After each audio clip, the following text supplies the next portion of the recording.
Hello everyone, आशा करता हूं आप सब बहुत ही अच्छे होंगे। मेरा नाम है कैफ मनियार। स्वागत है आप सभी का स्टडी यूट्यूब चैनल पे। तो आज हम लोग इस चैप्टर के लास्ट पार्ट को देखने वाले हैं, जिसमें कि हम लोग 1.4 को पूरा फुल्ली कंप्लीट करेंगे। तो इसके पहले आई होप आपको सब कुछ अच्छी तरीके से समझ में आया होगा, और अगर जो पहले के लेक्चर्स आपने नहीं देखा है तो मैं डिस्क्रिप्शन बॉक्स में उसके लिंक डाल दूंगा, वहां से आप क्लिक करके देख सकते हो।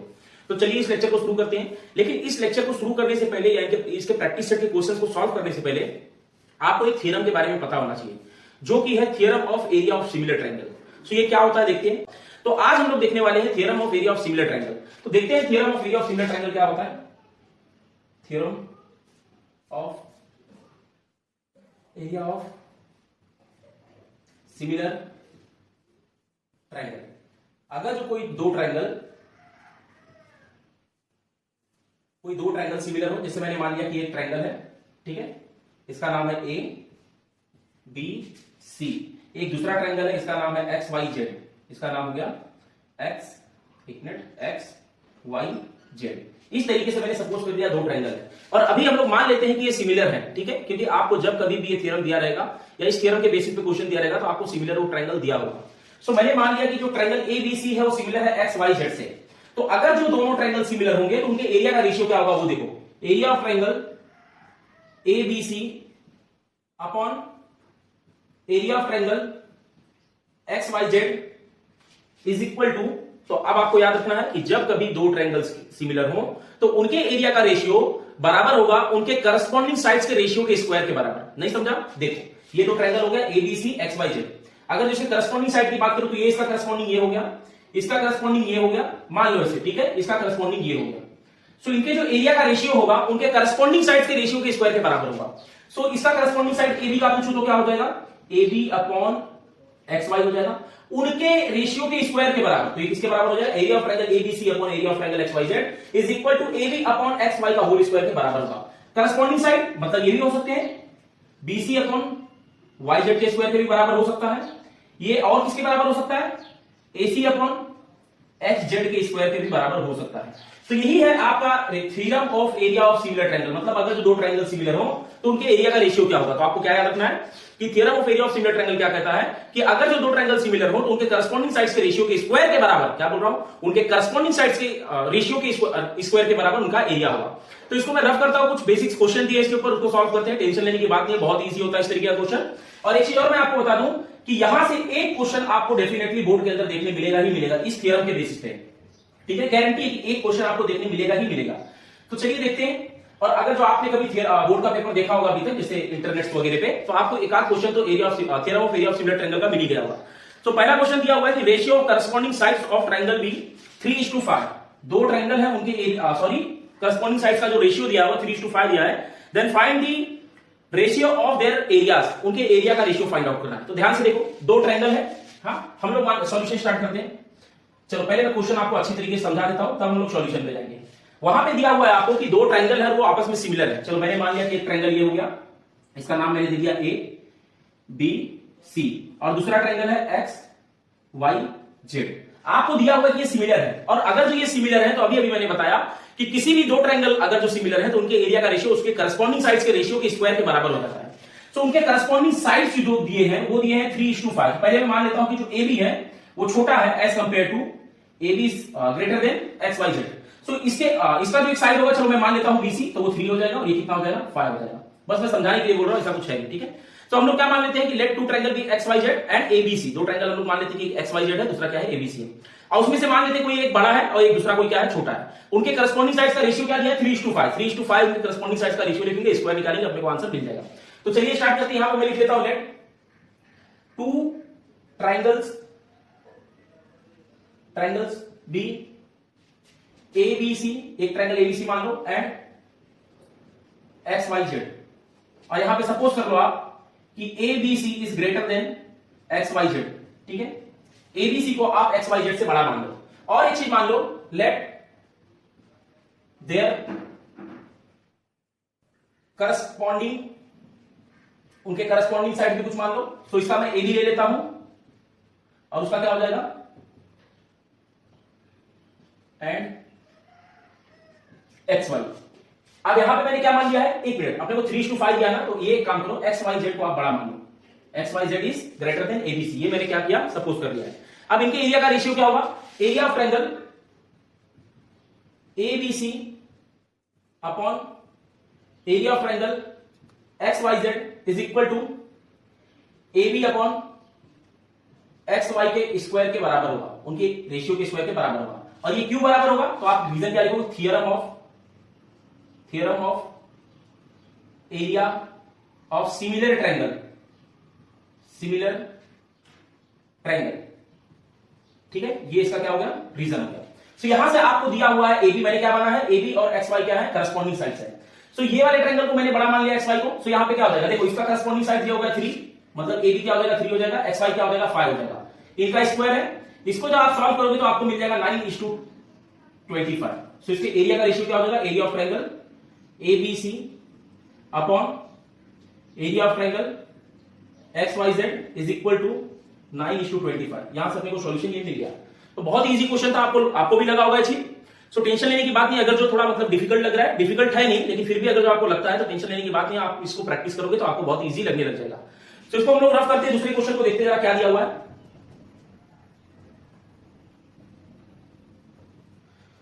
दूसरा क्वेश्चन देखते क्या दिया है, और इस प्रैक्टिस सेट के अंदर जितने भी क्वेश्चन है सब इसी थ्योरम के बेसिस पे हैं और बहुत ही इजी क्वेश्चन है। हाँ, सो टेंशन लेने की कोई भी जरूरत नहीं है। सो दूसरा क्वेश्चन दिया है, triangle ABC similar with PQR, triangle ABC similar with triangle PQR, और क्या दिया हुआ है, और आपको दिया हुआ है कि AB इस टू PQ का जो रेशियो दिया हुआ है वो दिया है 2:3, ठीक है। और क्या है, देन फिलिंग दी ब्लैंक, यहां पे कुछ ब्लैंक बॉक्स दिए हैं, उसको आपको फिल करना है। सो क्या दिया हुआ है जरा देखो, यहां पे दिया है कि area of triangle, solution start करते हैं। सो आपको इन सभी क्वेश्चंस में ज्यादा दिमाग नहीं लगाना है, जो भी दिया है वो एज इट इज लिखना पड़ेगा। क्या लिखा हुआ है, area of triangle ABC upon area of triangle PQR is equal to, यहां पे बॉक्स दिया है और अपॉन में भी बॉक्स दिया है, ठीक है। सो अभी मैंने आपको बताया था किसी भी दो ट्रायंगल्स के एरिया का रेशियो क्या होता है, अगर जो ट्रायंगल सिमिलर हो उनके करस्पॉन्डिंग साइड्स के रेशियो के बराबर होता है। सो उनके करस्पॉन्डिंग साइड्स दिए हुए तो क्या हो जाएंगे, AB अपॉन PQ हो जाएगा, और मैंने आपको बताया था उनके स्क्वायर के बराबर होता है, तो क्या हो जाएगा, स्क्वायर हो जाएगा। देन आपको यहां पे क्या दिया है, AB आपको दिया हुआ है 2 और PQ जो दिया है वो 3 दिया है, तो 2 का स्क्वायर और 3 का स्क्वायर स्वाएंगे, आपको क्या मिल जाएगा 4:9। तो यहां से ये सॉल्व हो गया, यहां से क्या हो गया, ये पूरा सॉल्व हो गया। तो यही इसका आंसर हो गया। क्या हो जाएगा आंसर, कि ट्रायंगल ABC और PQR के जो एरिया का रेशियो है वो 4:9 है। तो इसको मैं रफ करता हूं, अगला क्वेश्चन देखते जरा, थर्ड क्वेश्चन। तो रफ कर देता हूं मैं। थर्ड क्वेश्चन भी आपको ब्लैंक बॉक्स दिए हुए हैं, उनको सॉल्व करके उनके आंसर्स को फाइंड आउट करना है, और जो भी ब्लैंक बॉक्स में जो भी आएगा उसी आपको लिखना है। तो यहां पे दिया हुआ है कि ABC is similar with PQR, दो ट्रायंगल है, triangle ABC similar with PQR, ABC जो है PQR से क्या है, सिमिलर है, ये दिया हुआ है आपको। और एरिया ऑफ ट्रायंगल ABC जो है, एरिया ऑफ ट्रायंगल ABC जो है वो 80 दिया हुआ है, और एरिया ऑफ ट्रायंगल PQR जो है वो आपको दिया है 125, ठीक है। उसके बाद आपको कुछ और भी दिया हुआ है गिवन, नहीं बस इतना ही दिया है। Then fill in the blank. तो पहले देखो यहां सॉल्यूशन स्टार्ट करते हैं हम लोग। क्या दिया हुआ है आपको दिया हुआ है कि एरिया ऑफ ट्रायंगल ABC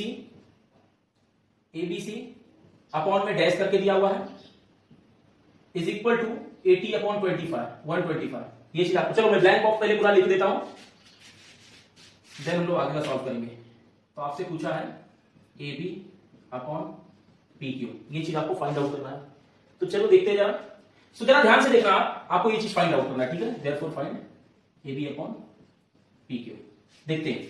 सो यहां पे अगर जो देखोगे तो एरिया ऑफ ट्रायंगल ABC है, तो दूसरा एरिया किसका रहेगा, PQR का, तो क्या लिखेंगे PQR, ठीक है। ये किसके बराबर है, 80 अपॉन 125 के। आपको फाइंड आउट करना है AB अपॉन PQ। तो यहां से अगर जो मैं आपसे पूछूं कि इसको अगर आप डिवाइड करोगे तो क्या आएगा, इसको डिवाइड करोगे तो यहां पे आ जाएगा 16 और यहां पे आ जाएगा 25, ठीक है। सो क्या ये रेशियो मैं 16 अपॉन 25 लिख सकता हूं। So area of triangle ABC और एरिया ऑफ ट्रायंगल PQR का जो रेशियो है 16 अपॉन 25 के बराबर हो गया। यहां तक ठीक है क्या। अब अगर जो मैं आपसे पूछूं कि किसी भी दो सिमिलर ट्रायंगल के एरिया का रेशियो क्या होता है, तो आप क्या बोलेंगे, उनकी करस्पॉन्डिंग साइड्स के स्क्वायर के बराबर। मैंने थोड़ी टाइम पहले आपको बताया था। सो चलो मैं मान लेता हूं कि ए बी इसका करस्पॉन्डिंग साइड हो गया और पी की इसका करस्पॉन्डिंग साइड हो गया। सो उनके स्क्वायर के बराबर होगा। तो हम लोग यहां से क्या लिख सकते हैं, देखो उसका आपको डायरेक्ट आंसर लिखना है, लेकिन फिर भी मैं आपको समझा देता हूं। सो अगर तो मैं area of triangle A B C बोलूं आपसे और area of triangle P Q R बोलूं, तो क्या हो जाएगा, is equal to A B square plus sorry upon P Q square, यही हो जाएगा। और आपको एरिया ऑफ ट्रायंगल एबीसी और पी क्यू आर जो दिया है वो दिया है 16:9, तो उसके लिए मैं लिख देता हूं 16:25, सॉरी 9 नहीं दिया 25 दिया, is equal to A B square upon P Q square. अब इन दोनों को अगर मैं रूट में लेके जाता हूं तो ये हो जाएगा 4 और ये हो जाएगा 5 इज इक्वल टू, यहां का भी स्क्वायर हट जाएगा तो क्या आ जाएगा, A B is to P Q is equal to 4:5। So यहां से आंसर क्या आ जाएगा 4:5। तो आई होप ये चीज आपको बहुत ही अच्छी तरीके से समझा होगा। मैं मतलब अपनी तरफ से मैं बेस्ट पॉसिबल कर रहा हूं कि आपको अच्छी तरीके से सब कुछ समझ जाए। अब डायरेक्ट ये चीज लिखता तो आपको समझ में नहीं आता, इसीलिए मैंने सॉल्व करके बताया किस तरीके से ये आ रहा है। तो आपको डायरेक्ट सिर्फ इसका आंसर लिखना है कि 4:5 है बस, ठीक है। इसको रफ करते हैं लोग, अगले क्वेश्चन को देखते हैं। क्वेश्चन नंबर 4 देखते हैं क्या दिया हुआ है। इसी तरीके के सभी क्वेश्चन रहेंगे, टेंशन लेने की जरूरत नहीं है, ठीक है। तो अगला 4th क्वेश्चन जो दिया है आपको, वो दिया है कि triangle L M N is similar with P Q R. एक ट्रायंगल है एल एम एन जो है वो सिमिलर है पी क्यू आर के, ठीक है। और आपको दिया हुआ है कि 9 टाइम ऑफ मतलब 9 into area of triangle P Q R is equal to 16 time of area of triangle L M N. ये चीज आपको दिया हुआ है, ठीक है। और एक चीज और आपको दिया हुआ है कि if P Q is equal to 20 then find L M. आपको एल एम की वैल्यू को फाइंड आउट करना है। सो देखो यहां पे आपको 2 ट्रायंगल दिया हुआ है और उन दोनों ट्रायंगल के बीच में रिलेशन क्या है वो भी आपको दिया हुआ है। सो चलो इसको सॉल्व करते हैं, हम लोग सॉल्यूशन स्टार्ट करते हैं। सॉल्यूशन, तो आपको दिया क्या हुआ है, आपको दिया है कि 9 into area of triangle P Q R is equal to 16 into area of triangle L M N. ये चीज आपको दिया हुआ है, ठीक है। इसको लिख लो गिवन, ये चीज आपको दिया हुआ था। हाँ, सो यहां से अगर जो मैं बोलूं, ये देखो यहां डिवाइड सॉरी मल्टीप्लाई में यहां जाके डिवाइड, अरे यहां मल्टीप्लाई में यहां के डिवाइड, तो क्या हो जाएगा area of triangle P Q R upon ये यहां मल्टीप्लाई में, तो क्या हो जाएगा area of triangle L M N हो जाएगा यहां पे आके, ठीक है। ये यहां मल्टीप्लाई में था वहीं रहने दो, ये यहां मल्टीप्लाई में आके डिवाइड 9 हो जाएगा, ठीक है। तो क्या आ गया 16:9। सो आपको इनके एरिया का जो रेशियो मिल गया है वो मिल गया 16:9। ये चीज आपको फाइंड आउट हो गया है। आपको फाइंड आउट क्या करना है, आपको फाइंड आउट करना है एल एम। अब थोड़े इसको आप एक इक्वेशन बना दो, इसको आप क्या करोगे इक्वेशन बना दोगे, इक्वेशन नंबर 1। और अगर जो मैं आपसे पूछूं कि area of triangle P Q R upon area of triangle L M N किसके बराबर होगा, तो अभी मैंने बताया था कि अगर जो 2 ट्रायंगल सिमिलर दिए हो तो उनके एरिया का रेशियो उनके करस्पॉन्डिंग साइड्स के रेशियो के स्क्वायर के बराबर होता है। सो मैं इनके करस्पॉन्डिंग साइड मान लेता हूं, ये पहला है इसको मैं मान लेता हूं पी क्यू और दूसरे वाले का क्या मान लेता हूं एल एम, ठीक है। और आपको दिया हुआ इक्वेशन नंबर 1 में, अच्छा हाँ ये चीज आपने कैसे लिखा, तो आप क्या लिखोगे यहां पे theorem of area of similar triangle theorem of area of similar triangle के थ्रू ये क्या हो जाएगा area of triangle P Q R upon area of triangle L M N is equal to corresponding sides के square के बराबर हो जाएगा। ये आपको पी क्यू आर और एल एम एन का जो एरिया का रेशियो दिया है वो 16:9 दिया है, तो आप क्या लिखोगे 16:9 is equal to P Q का स्क्वायर अपॉन एल एम का स्क्वायर हो जाएगा, ठीक है। और यहां पे आपको पी क्यू की वैल्यू 20 दी है तो 20 लिख लो, तो ये क्या हो जाएगा 16:9 इज इक्वल टू 20 का स्क्वायर अपॉन एल एम का स्क्वायर। अब किस तरीके से सॉल्व होगा, दोनों साइड अगर जो मैं स्क्वायर रूट ले लूं तो स्क्वायर हट जाएगा सबका, तो स्क्वायर रूट लूंगा तो ये स्क्वायर हट जाएगा, ये स्क्वायर हट जाएगा, और इनको स्क्वायर रूट में लेके चलेगा 4 हो जाएगा, ये 3 हो जाएगा। तो क्या लिखोगे टेकिंग रूट बोथ साइड। आपको लिखने की जरूरत नहीं है लेकिन मैं लिख देता हूं, ठीक है। सो दोनों साइड अगर जो मैं रूट लूंगा तो यहां हो जाएगा 4 और यहां हो जाएगा 3 is equal to 20 upon L M. So L M की वैल्यू आपको चाहिए, ये यहां डिवाइड में यहां जाके मल्टीप्लाई, ये डिवाइड में यहां जाके मल्टीप्लाई, चलो मैं यहां लिख देता हूं। So 4 time of L M is equal to 20 multiplied by 3 हो जाएगा, ये यहां मल्टीप्लाई यहां जाके divide, so L M is equal to, अच्छा इनका मल्टीप्लाई करूंगा क्या आएगा 60 आएगा अपॉन में 4, सो एल एम कितना मिल जाएगा, एल एम आपको मिल जाएगा 15, तो ये आपको समझ में आ गया होगा कि ln की वैल्यू क्या हो जाएगी 15 हो जाएगी। सो बहुत ही इजी क्वेश्चन होते हैं ऐसे। हम लोग अगला क्वेश्चन करते हैं जरा। क्वेश्चन नंबर 6 जो दिया हुआ है आपको, दिया हुआ है कि सॉरी फिफ्थ तो हो गया, नहीं फिफ्थ करेंगे, ठीक है। इसको मैं रफ करता हूं, फटाफट कॉपी कर लो आप। फिफ्थ क्वेश्चन को करते हैं लोग, ये सब गिवन दिए हुए थे अपने को। सो अगला क्वेश्चन देखते क्या दिया हुआ है।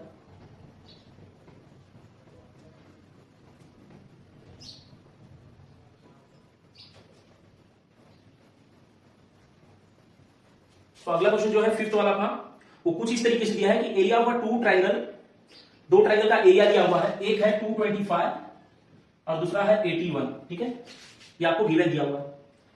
और एक चीज आपको दिया हुआ है कि if side of smaller triangle B X, if side of smaller triangle B 12 दिया हुआ है, then find the side of bigger triangle, find side of bigger triangle. So आपको एरिया दिया है और एक साइड दिया है और दूसरा साइड आपको फाइंड आउट करना है। सो अगर जो मैं आपसे पूछूं कि दो ट्रायंगल के एरिया का रेशियो क्या होगा, तो आप फटाक से बोल सकते हो कि करस्पॉन्डिंग साइड्स के रेशियो स्क्वायर के रेशियो के बराबर।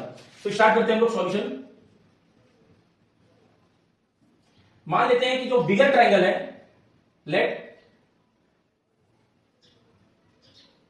बिगर triangle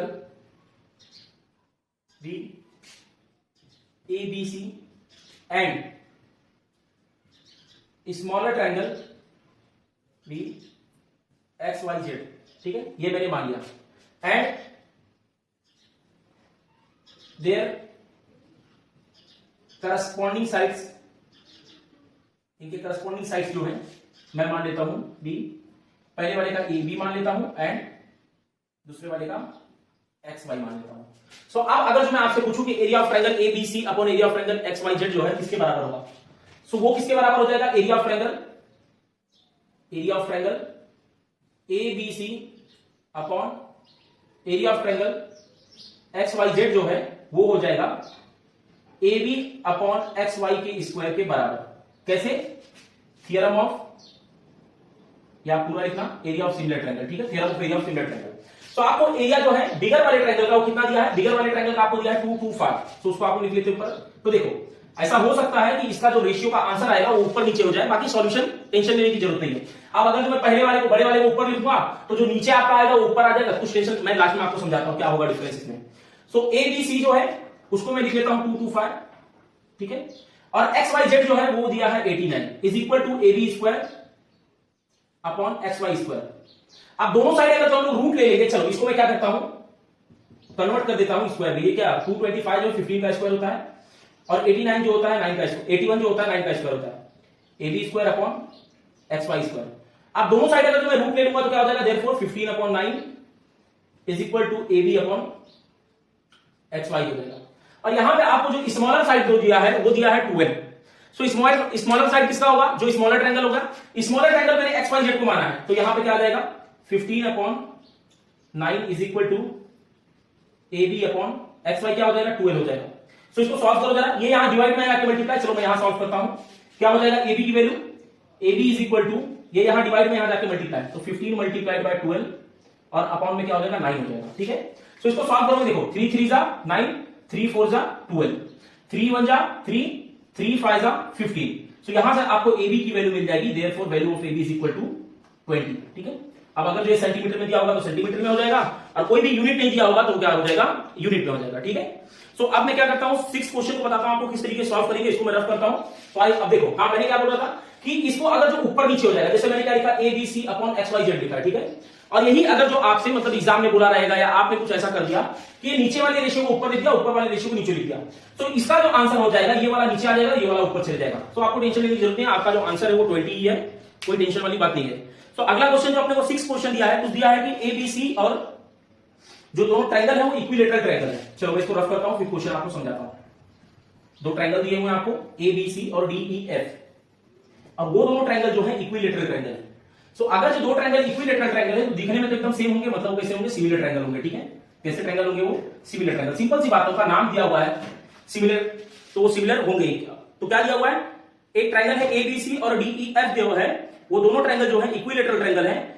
if area of triangle ABC and ratio, sorry, दोनों ट्रायंगल का जो रेशियो है 1:2 के बराबर है। चलो मैं यहां लिखता हूं कि area of triangle ABC is to area of triangle DEF का जो रेशियो है वो 1:2 के बराबर है। ठीक है, ये आपको गिवन दिया हुआ है।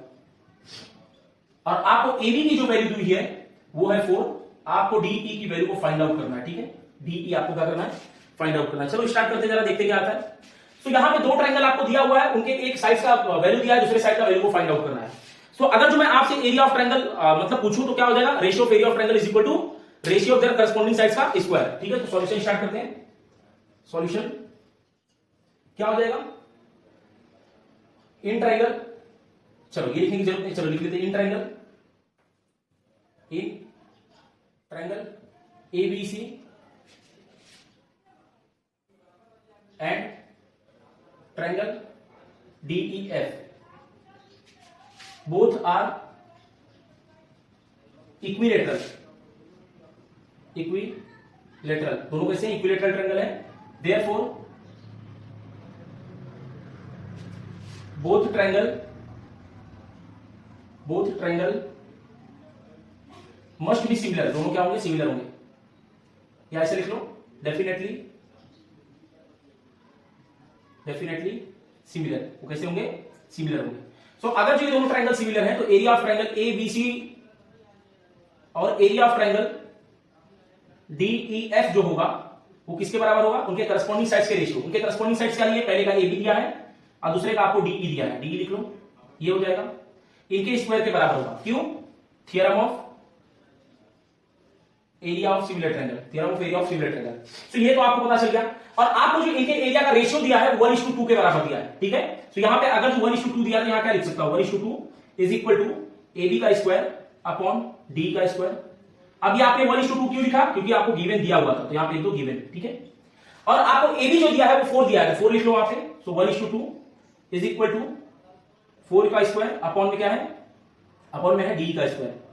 सो दोनों साइड आपको रूट लेना पड़ेगा, तो ये क्या हो जाएगा? Therefore 1 का रूट तो लेने की जरूरत नहीं है, हो जाएगा 4 अपॉन डी। आपको ये सब आता होगा, मैं मान के इसके लिए डायरेक्ट कर रहा हूं। तो आपको डी की वैल्यू चाहिए, यहां डिवाइड में आ जाके मल्टीप्लाई, यहां डिवाइड में आ जाके मल्टीप्लाई, तो डीई की जो वैल्यू मिल जाएगी आपको वो मिल जाएगा 4√2। तो यहां से अपने को डीई का जो लेंथ था वो पता चल गया है। तो फटाफट इसको कॉपी करो। अगला क्वेश्चन जो है हम लोग को एक्टिविटी क्वेश्चन है और वो बहुत ही इंपॉर्टेंट क्वेश्चन है, कहीं ना कहीं वो बोर्ड में आने के चांसेस होते हैं। तो इसको कॉपी करो, अगले क्वेश्चन को हम लोग करते हैं। फटाफट कॉपी कर लो इसको। कॉपी हो गया क्या? चलो मैं इसको रफ करता हूं। तो अपना लास्ट क्वेश्चन जो एक्टिविटी वाला क्वेश्चन है कुछ इस तरीके से आपको गिवन दिया हुआ है। गिवन दिया है कि जो एरिया ऑफ ट्रायंगल PQF है, देखो PQF इसका जो एरिया है वो 20 यूनिट आपको दिया हुआ है। और आपको दिया हुआ है कि जो PF is equal to 2 time of DP है। जो ये PF है ये 2 टाइम ऑफ DP के बराबर है, 2 टाइम ऑफ DP के बराबर है। तो देखो ध्यान से देखो, ये जो PF है वो 2 टाइम ऑफ DP के बराबर है। सो अगर जो मैं इसको x मान लूं तो ये क्या हो जाएगा? 2x हो जाएगा। सिंपल सी बात है। सो अब हम लोग सॉल्यूशन स्टार्ट करते हैं। सॉल्यूशन क्या है? देखो यहां पे दिया है, ये दिया हुआ था, मैंने लिखा कि PF is equal to 2 time of DP, ये आपको दिया था। अज्यूम मैंने कर लिया कि DP is equal to x। So DP अगर जो x हो जाएगा तो देखो ये जो है इसका दुगना है, सॉरी उल्टा मैंने बोल दिया, ये जो है इसका दुगना है। तो अगर जो ये x तो कितना हो जाएगा? 2x। सिंपल सी बात है, देखो ये वाला जो है ये PF जो है वो DP के दुगना है। सो अगर जो ये x है तो ये क्या हो जाएगा? 2x हो जाएगा। सो मैंने इसको कितना मान लिया? x मान लिया। देयरफॉर ये कितना हो गया? 2x हो गया। अब यहां पे आपको df की वैल्यू पूछ रहा है, df की वैल्यू पूछ रहा है। सो df किस चीज से मिलकर बना है? इससे मिलकर बना है और इससे मिलकर बना है। तो यहां पे आपको दिया है dp, dp कहां दिख रहा है आपको? ये दिख रहा है। और फिर क्या हो जाएगा? ये दोनों से मिलकर बना तो क्या हो जाएगा? pf हो जाएगा। तो यहां पे क्या आ जाएगा? pf। अब आपको dp की वैल्यू x दी हुई है और pf की वैल्यू 2x दी हुई है, तो इनको ऐड करोगे तो कितना आ जाएगा? 3x हो जाएगा। सिंपल सा अपने को मिल गया। तो यहां से अब मुझे ये पूरा लेंथ मिल चुका है। ये पूरा लेंथ मिल चुका है। देखो इसमें आपको अपने मन से कुछ नहीं करना, जो एक्टिविटी दिया है जिस तरीके से आपको इंस्ट्रक्शन दिया वही फॉलो करना है। अब क्या दिया है? इन ट्रायंगल FDE इस बड़े वाले ट्रायंगल में और FPQ में, इस ट्रायंगल में। ठीक है, सो इन दोनों ट्रायंगल को आप क्या प्रूफ करना है? आपको सिमिलर प्रूफ करना है। क्या करना है? सिमिलर प्रूफ करना है। सो अगर मैं इस वाले एंगल की बात करूं, ये जो F वाला एंगल है किस एंगल के बराबर होगा? क्योंकि आपको गिवन दिया हुआ है कि ये वाला लेंथ जो है इस ये वाला साइड इस वाले साइड से क्या पैरेलल है। सो अगर जो पैरेलल है तो ये करस्पॉन्डिंग एंगल से क्या हो जाएगी? सेम हो जाएगी। और ये वाला भी जो एंगल रहेगा ये भी करस्पॉन्डिंग एंगल से क्या हो जाएगा? सेम हो जाएगा। सो देखो क्या दिया हुआ है, इसको भूल जाओ, जो भी मैंने बताया क्या दिया है, एफ डी ई, एफ डी ई, एफ डी कहां दिख रहा है, एफ डी ई, ये वाला एंगल किसके बराबर होगा, एफ पी क्यू के बराबर होगा। तो क्या लिख देंगे, एफ पी क्यू के बराबर हो जाएगा, क्यू करस्पॉन्डिंग एंगल। उसी तरीके से F E D, F E D, ये वाला जो एंगल होगा किसके बराबर होगा, इसके बराबर हो जाएगा, क्यू करस्पॉन्डिंग एंगल से। तो हम लोग क्या लिखेंगे, एफ क्यू पी के बराबर हो जाएगा, क्यू करस्पॉन्डिंग एंगल से। तो अगर जो दो ट्रायंगल के करस्पॉन्डिंग एंगल दो एंगल सेम हो जाए तो वो कैसे एंगल एंगल टेस्ट से क्या हो जाते हैं, सिमिलर हो जाते हैं। तो मैंने क्या लिख दिया, F D is similar with F P Q by angle angle test, यहां तक ठीक है। अब जरा इनके एरिया की बात करते हैं। अगर जो इसके एरिया की बात करेंगे तो उनके एरिया क्या होता है, उनके करस्पॉन्डिंग साइड्स के स्क्वायर, करस्पॉन्डिंग साइड्स के स्क्वायर्स के बराबर। सो एफ डी की अगर जो बात करेंगे तो आपको एफ डी कुछ दिया हुआ है क्या, एफ डी मतलब ये वाला लेंथ आपको कितना दिया है, 3 दिया है, यहां मैंने फाइंड आउट किया था। तो यहां मैं लिख देता हूं 3x, ये हो गया 3x। और अगर जो मैं एफ पी की बात करूंगा, एफ पी कहां दिया है, ये दिया है, एफ पी कितना हो जाएगा 2x हो जाएगा। तो यहां लिख देता हूं 2x। अब इनके स्क्वायर के बराबर होता है तो ये मैंने लिख दिया। तो ये आंसर कितना आ जाएगा 9:4, क्योंकि देखो 3x स्क्वायर 2x स्क्वायर, इसको सॉल्व कर दे, 3 होल x स्क्वायर और 2 स्क्वायर, ठीक है। तो इसको सॉल्व करके कितना आ जाएगा 9x square upon 4x square. तो x स्क्वायर कट गया, कितना बचा 9:4 बच गया। तो इसका आंसर कितना आ जाएगा 9:4। इसकी जरूरत नहीं अपने को, बस 9:4 यहां आना चाहिए। अब देखो अगर जो मैं ट्रायंगल की बात करूं, जो area of triangle F D ई है वो किसके बराबर है, ये आपको दिया हुआ है 9/4 into area of triangle F P Q. और एफ पी क्यू का जो एरिया आपको दिया हुआ है, एक minute, F P Q, F D ई और एफ पी क्यू, एक मिनट मैं जरा चेक कर लेता हूं क्या दिया हुआ है, एफ पी क्यू और एरिया किसका दिया आपको, P Q, F P Q. So देखो इस ट्रायंगल का आपको एरिया कितना दिया, 20 दिया है। तो यहां पे आप क्या लिखोगे, 20 लिखोगे। यहां क्या लिखोगे, इसकी जगह पे आप क्या लिखोगे, 20 लिखोगे। तो यहां अगर तो आप 20 लिखोगे, सॉल्व करोगे कितना है, चलो मैं ये बॉक्स बड़ा कर देता हूं थोड़ा, ये हो गया है 20। सॉल्व करो जरा, 4 1 जा 4, 4 5 जा 20 और 5 9 जा 45। तो आपको एरिया कितना मिल जाएगा, ये आपको एरिया मिल जाएगा 45। सो आपसे अब पूछा है area of quadrilateral D P Q ई, आपसे ये वाला एरिया पूछा है। तो जरा ध्यान से देखना, आपको ये पूरे ट्रायंगल का एरिया दिया हुआ है, ठीक है, पूरे ट्रायंगल का एरिया आपको दिया हुआ है और आपको इसका भी एरिया मिल चुका है। कितना मिला है आपको, एफ डी ई जो है, एफ डी ई जो है वो आपको 45 मिल चुका है और इसका आपको एरिया पहले से दिया है। तो अगर जो पूरे ट्रायंगल के एरिया में से इतना छोटे से ट्रायंगल का एरिया निकालेंगे तो ये वाला मिल जाएगा कि नहीं, मिल जाएगा ना। तो आपको पूरे ट्रायंगल का एरिया 45 मिल चुका है। कितना मिल चुका है, 45, जो कि क्या है, एफ डी ई है। सो एफ डी ई आपको 45 मिला है, तो यहां लिखो 45। उसके बाद माइनस छोटा वाला ट्रायंगल, ये छोटा वाला एफ पी क्यू, वो कितना मिला आपको, अभी आपको गिवन दिया हुआ था 20 मिला है। सो 45 में से 20 जाएगा तो कितना बचेगा, 25 बचेगा। सो यहां से क्या हो जाएगा, यूनिट स्क्वायर, ठीक है। सो आपको क्वाड्रिलेटरल का एरिया मिल जाएगा 25 यूनिट स्क्वायर। सो देखो फिर से मैं आपको बोलता हूं कि जो एक्टिविटी के क्वेश्चंस होते हैं उसमें आपको एक्स्ट्रा कुछ भी करना नहीं है, जो भी इंस्ट्रक्शन दिया उसके अकॉर्डिंग करना। मैं एक बार और समझा देता हूं आपको, ये सभी गिवन दिया था, इसका एरिया आपको दिया है 20, आपको बताया कि पीएफ जो है 2 टाइम ऑफ डीपी के बराबर है। तो पीएफ को मैंने डीपी को मैंने x माना तो क्या हो जाएगा 2x हो जाएगा। दोनों को ऐड किया तो ये बड़ा लेंथ मिल गया। उसके बाद इन दोनों ट्रायंगल को, ये ट्रायंगल को और एक बड़े वाले ट्रायंगल को सिमिलर प्रूफ कर दिया। उनका एरिया क्या हो जाएगा, उनके साइड्स के रेशियो के बराबर, स्क्वायर के रेशियो के बराबर। तो कितना आ गया 4:9 आ गया। देन इसको मैंने पुट किया, ये चीज आपको इंस्ट्रक्शन दिया था कि area of triangle F D E is equal to 9/4 area of triangle F P Q, ये आपको दिया हुआ था। तो ये 9/4 की जगह पे 9/4। इसका जो एरिया आपको गिवन दिया हुआ है वो दिया है 20, तो मैंने क्या लिख दिया 20 लिख दिया। तो इसको जब सॉल्व करोगे आपको मिल जाएगा 45। तो ये पूरे बड़े वाले ट्रायंगल का एरिया कितना मिला 45। उसके बाद आपको छोटे वाले ट्रायंगल का एरिया दिया है। तो देखो ये पूरा बड़े वाले ट्रायंगल का एरिया आपको मिल चुका है, छोटे वाले ट्रायंगल का एरिया दिया है। आपसे पूछा है इस क्वाड्रिलेटरल का एरिया। तो इस पूरे बड़े वाले में से अगर ये छोटा वाला निकाल देंगे तो यही बचेगा। तो मैंने क्या किया, area of triangle area of quadrilateral D P Q E is equal to इस पूरे ट्रायंगल में से, कौन से ट्रायंगल में से, एफ डी ई, इस पूरे ट्रायंगल में से मैंने ये एफ पी क्यू निकाल दिया, एफ पी क्यू को निकाल दिया। तो 45 में से 20 जाएगा, कितना बचेगा 25 बचेगा। तो यहां से आपको क्वाड्रिलेटरल का एरिया मिल जाएगा। तो आई होप आपको पूरा अच्छी तरीके से समझ में आया होगा। अब ये चैप्टर हम लोग का फुल्ली कंप्लीट हो गया है। इसमें हम लोग ने सभी थ्योरम्स को देख लिया, सब कुछ एकदम अच्छी तरीके से अपने को आ चुका है। सो पहले एक्सरसाइज में हम लोग पहले प्रैक्टिस सेट में क्या देखा हम लोग ने, दो ट्रायंगल का एरिया का रेशियो क्या होता है। फिर हम लोग ने बीपीटी देखा, एंगल बाइसेक्टर थ्योरम देखा, उनके कन्वर्स देखे और प्रॉपर्टी ऑफ 3 पैरेलल लाइन और सिमिलर प्रूफ करने की किसी ट्रायंगल को angle test, side angle side और साइड टेस्ट हम लोग ने देखा। उसके बाद आज के लास्ट में हम लोग ने क्या देखा है, theorem of area of similar triangle, ये थ्योरम को भी देखा। उससे हम लोग को क्या पता चला कि किसी भी दो सिमिलर ट्रायंगल का जो एरिया होता है उनके करस्पॉन्डिंग साइड्स के रेशियो के स्क्वायर के बराबर होता है। सो यहां पे ये चैप्टर अपना फुल्ली एकदम कंप्लीट हो गया। आप कमेंट बॉक्स में आप जो भी चैप्टर का नाम बोलोगे वो चैप्टर में स्टार्ट करूंगा। और आप हम लोग इस तरीके से करेंगे, एक लेक्चर एक दिन मैथ का आएगा और एक लेक्चर एक दिन साइंस का आएगा, मतलब अल्टरनेट डे एक लेक्चर आता रहेगा। सो आप कमेंट बॉक्स में कमेंट करो कि साइंस में आपको कौन सा चैप्टर पढ़ना है और मैथ में आपको कौन सा चैप्टर पढ़ना है। और अगर जो आपको वीडियो थोड़ा भी अच्छा लगता है, कुछ भी हेल्प होता है, तो प्लीज अपने फ्रेंड से, अपने रिलेटिव से, जिनको भी इस वीडियो की नीड है उनको शेयर करो। क्योंकि जितने लोग होंगे हम लोग साथ में, उतना मजा आएगा पढ़ाई करने में, और हम लोग को मोटिवेशन मिलेगा। उससे ज्यादा से ज्यादा लोग होंगे, ज्यादा से ज्यादा अच्छा रिस्पॉन्स मिलेगा, तो उससे मोटिवेशन मिलेगा और हम लोग अच्छे से अच्छा कंटेंट प्रोवाइड करने के लिए मोटिवेट होंगे। सो तब तक पढ़ाई करते रहो। All the very best. और अगर थोड़ा भी वीडियो अच्छा लगता है तो अपने फ्रेंड से शेयर करो। Thank you so much.